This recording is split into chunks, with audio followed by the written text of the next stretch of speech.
Hey, welcome back guys. Now let's talk about how you can change the battery in this Honda Odyssey key fob here. It works for these models 2014 and 2017 and you don't need any fancy tools. You just need only one battery like this 2032 and you can find this battery in the description and also a small flat screwdriver. And now when you're ready, let's begin with the tutorial. The first thing you need to do is you need to turn this fob like this to the back and right here you see this small button. Now you need to slide this button to this direction, and while you do that, this way you can very easily pull this mechanical key out. Now when you remove this mechanical key and you turn the fob like this here is the button, and you turn it like this with the buttons facing down because you can lose them. Alright, hold the fob like this and take this mechanical key, insert the tip right here between these two pieces, right here insert the tip.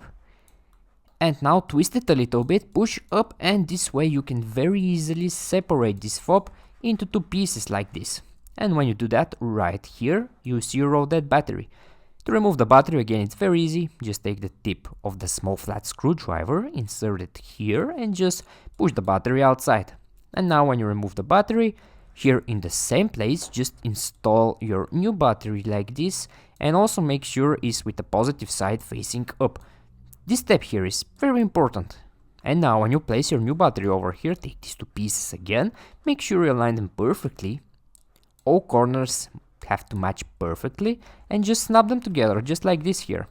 And when you snap them together, take this mechanical key again, put it back inside the fob just like in the beginning here, and right after that your key will be ready. You don't need to do anything else after that. It will just work fine. Okay guys, I hope you find this video useful and take care.